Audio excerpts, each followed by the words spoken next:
যতগুলো ভূমি সেবা রয়েছে প্রত্যেকটা ভূমি সেবায় অনলাইনে নেওয়ার ব্যবস্থা করা হয়েছে। তবে এক্ষেত্রে পূর্বে যেভাবে অনলাইনে ভূমি সেবাগুলো নেওয়া যেত সেই সিস্টেম সম্পূর্ণভাবে বাতিল করে দেওয়া হয়েছে। এবার নতুনভাবে আবার ভূমি নাগরিক যারা আছে বা ভূমি সেবা গ্রহীতা যারা আছে তাদেরকে এই নতুন সিস্টেমের আওতাভুক্ত হয়ে তাদেরকে ভূমি সেবা গ্রহণ করতে হবে। এক্ষেত্রে অনেকেই কিন্তু এখনও জানে না যে কিভাবে এই ভূমি সেবা গ্রহণ করতে হবে। আজকে তাদের জন্যই মূলত এই ভিডিওটি। কেননা তারা মনে করছে যে পূর্বে তারা যেভাবে ভূমি সেবা গ্রহণ করতে পেরেছে এখনও হয়তো তারা সেম একই পদ্ধতিতে বা একই পথে তারা হয়তো ভূমি সেবা গ্রহণ করতে পারবে। তবে মূলত গতকাল ভূমি মন্ত্রণালয়ের বর্তমান দায়িত্বশীল ভূমি সচিব ASM সালেহ আহমেদ উনি একটা কনফারেন্সে উনি এই বিষয়ে স্পষ্ট করে দিয়েছে এবং সেখানে জানিয়েছেন যে দ্বিতীয় যে সংস্করণ চালু করা হয়েছে এই দ্বিতীয় সংস্করণে সার্ভারের কার্যক্রম এখনও চলমান রয়েছে। অর্থাৎ সার্ভারে যে ত্রুটি দেখা দেয় সেই ত্রুটি যখন সম্পূর্ণভাবে পরিপূর্ণভাবে যখন ত্রুটি মুক্ত হওয়া যাবে বা সার্ভার যখন পরিপূর্ণভাবে স্বয়ংক্রিয়ভাবে চালু হয়ে যাবে তখন কিন্তু এটার মাধ্যমে আপনাকে নতুনভাবে আবার নতুন করে আপনার সেবা গ্রহণের জন্য প্রসেস গ্রহণ করতে হবে। পূর্বে আপনারা যে পদ্ধতি অবলম্বন করে সেবা গ্রহণ করতেন সেই পদ্ধতি সম্পূর্ণভাবে বাতিল করে দেওয়া হয়েছে। এখানে সম্পূর্ণ নতুন আঙ্গিকে আপনাকে আবার নিবন্ধন করতে হবে, আপনার আবার তথ্যগুলো সরবরাহ করতে হবে, তারপরে কেবল আপনি সেবা গ্রহণ করতে পারবেন। যেমন এখানে অনলাইনের জমির নামজারি আবেদন থেকে শুরু করে ভূমি উন্নয়ন কর বা LD ট্যাক্স প্রদান, খতিয়ান উত্তোলন থেকে শুরু করে সার্বিক কার্যক্রম এখানে সম্পূর্ণ অনলাইন ভিত্তিক করা হয়েছে। এবং পূর্বে ডিজিটাল বলা হলেও পূর্বের যে সিস্টেমটা ছিল সেখানে কিন্তু শতভাগ ডিজিটালাইজেশন ছিল না এবং সম্পূর্ণ অটোমেশন সিস্টেম সেখানে ছিল না। তবে বর্তমানে এই দ্বিতীয় সংস্করণের মাধ্যমে এটাকে অর্থাৎ এই সেবাগুলোকে সম্পূর্ণ অটোমেশন সিস্টেমের আওতায় নিয়ে আসা হয়েছে এবং এটাকে সম্পূর্ণ ডিজিটালাইজেশন পদ্ধতির মাধ্যমে এই সেবা প্রদান করার ব্যবস্থা করা হয়েছে। যার কারণে ভূমি মন্ত্রণালয়ের পক্ষ থেকে আগের চালু যে 4টা সফটওয়্যার ছিল সেই 4টি সফটওয়্যারে পরিবর্তন নিয়ে আসা হয়েছে, অর্থাৎ আপডেট নিয়ে আসা হয়েছে এবং নতুন করে আরও একটি সফটওয়্যার যেটা ল্যান্ড গেটওয়ে সার্ভিস এই সফটওয়্যারটি চালু করা হয়েছে। অর্থাৎ ইন টোটালে 5টা সফটওয়্যার চালু করা হয়েছে। তবে পূর্বে থেকে চালু থাকা যে 4টি সফটওয়্যার সেই 4টি সফটওয়্যারে যেহেতু নতুন সংস্করণ নিয়ে আসা হয়েছে তার মানে সেই 4টি সফটওয়্যার এখনও চালু রাখা হয়েছে। অর্থাৎ ওই 4টি সফটওয়্যারের মাধ্যমে আপনাকে ল্যান্ড গেটওয়ে যে সার্ভিসটা আছে এই ল্যান্ড গেটওয়ে সার্ভিসে ওই 4টি সফটওয়্যারে সেবা নিতে হলে আপনাকে নতুনভাবে আবার এই ল্যান্ড গেটওয়ে সার্ভিসের আওতাভুক্ত হয়ে আপনার একটি আইডি খুলতে হবে। যেমন আমরা যারা ফেসবুক ইউজ করি আমাদের কিন্তু ফেসবুকে প্রোফাইল থাকে, ফেসবুক পেজ থাকে, সেগুলোকে কিন্তু আবার মেটা ভেরিফাইড বা মেটা ভেরিফিকেশনের একটা সিস্টেম দিয়েছে।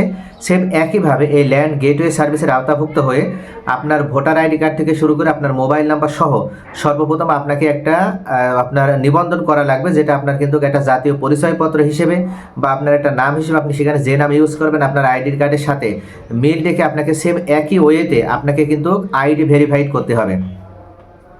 অর্থাৎ পূর্বে যেমন নিবন্ধন করে নিতে হতো নাগরিক কর্নার থেকে, এখানে কিন্তু সেটার পরিবর্তন নিয়ে আসা হয়েছে। এখানে ল্যান্ড গেটওয়ে যে সার্ভিসটা আছে এই ল্যান্ড গেটওয়ে সার্ভিস যা LSG বলা হচ্ছে LGS, এই LGS সার্ভিস আওতাভুক্ত হয়ে আপনাকে সর্বপ্রথম একটি আইডেন্টিটি তৈরি করতে হবে। অর্থাৎ আপনার আইডেন্টিটি তৈরি করার জন্য আপনার ছবি প্রয়োজন হবে, আপনার ভোটার আইডি কার্ড প্রয়োজন হবে এবং আপনার একটা সচল মোবাইল নাম্বার প্রয়োজন হবে। আপনার এই 3টে তথ্য দেওয়ার মাধ্যমে সর্বপ্রথম আপনাকে একটা আইডি খুলে নিতে হবে বা আপনার একটা নাগরিক কর্নার থেকে যেভাবে আপনাকে নিবন্ধন করতে হতো সেম প্রসেসে এই ল্যান্ড গেটওয়ে সার্ভিস থেকে আপনাকে নিবন্ধন করে নিতে হবে। এরপরে সেখানে আপনি যে সেবাগুলো গ্রহণ করতে চান বা আপনি কোন সেবা প্রদান করতে চান সেই সেবা প্রদানও করতে পারবেন, সেবা গ্রহণও করতে পারবেন। যেহেতু ভূমি সেবার অন্তর্গত 4টি সার্ভিস আছে, অর্থাৎ আপনার ভূমি উন্নয়ন কর প্রদান বা LD ট্যাক্স, খতিয়ান উত্তোলন বা আপনার যে কোনো পর্চা পূর্বের পর্চা থেকে শুরু করে রিসেন্ট পর্চা আপনি উত্তোলন করতে পারবেন। আপনার নামজারি যেটা অর্থাৎ মিউটেশনের প্রথম থেকে শেষ পর্যন্ত যে ধাপগুলো আছে সমস্ত ধাপগুলো আপনি এখান থেকে কমপ্লিট করতে পারবেন এবং আপনার জমি রেজিস্ট্রেশনের জন্য রেজিস্ট্রেশন সার্ভিসটা এখানে অন্তর্ভুক্ত করা হচ্ছে। তো এগুলোর যে সেবাগুলো আছে এই সেবাগুলো যদি আপনাকে গ্রহণ করতে হয় তাহলে অবশ্যই আপনাকে নতুনভাবে ল্যান্ড গেটওয়ে সার্ভিসের আওতাভুক্ত হয়ে আপনাকে একটা আইডেন্টিটি ভেরিফাইড করতে হবে। যখন আপনি নতুন আইডি তৈরি করতে পারবেন তখন আপনি কেবল এই ল্যান্ড গেটওয়ে সার্ভিস থেকে আপনি আপনার সেবা গ্রহণ করতে পারবেন। এক্ষেত্রে মনে রাখবেন আপনাকে যদি সঠিকভাবে ভূমি উন্নয়ন কর প্রদান করতে হয় তাহলে পূর্বে যেমন আপনার হোল্ডিং অ্যাপ্রুভালের প্রয়োজন হতো এই নতুন অটোমেশন বা ডিজিটাল সিস্টেমে আপনার হোল্ডিং অ্যাপ্রুভালের কোনো প্রয়োজন পড়বে না।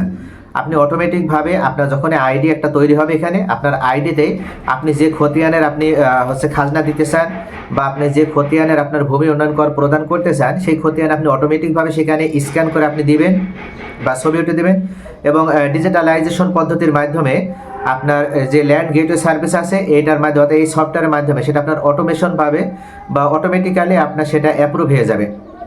পরবর্তীতে আপনার খাজনার পরিমাণ অনুযায়ী আপনার যে বাৎসরিক যে খাজনার পরিমাণ আসবে আপনি সেটার আলোকে খাজনা প্রদান করতে পারবেন। এরপর আপনি যদি মিউটেশন করতে চান সেক্ষেত্রে দেখা যেত যে পূর্বে আপনি মিউটেশন করলে আপনার মিউটেশনের যে আবেদনটা সেটা অনেক সময় বিনা কারণেই খারিজ করে দেওয়া হতো বা বাতিল করে দেওয়া হতো, কেননা সেখানে এসিল্যান্ড মহোদয়ের যদি বাড়তি কোনো টাকা উপার্জনের বা বাড়তি টাকা যদি অর্জনের কোনো সুযোগ না থাকতো সেক্ষেত্রে ওনারা নামজারি আবেদনটি বাতিল করে দিত। তবে কিছু কিছু এসিল্যান্ড ছিল ওনারা সৎ, তাদের ক্ষেত্রে মানে বিষয়টি ব্যতিক্রম ছিল, তবে বেশিরভাগ ক্ষেত্রে দেখা গিয়েছে তারা ছিল দুর্নীতিগ্রস্ত বা দুর্নীতিপরায়ণ।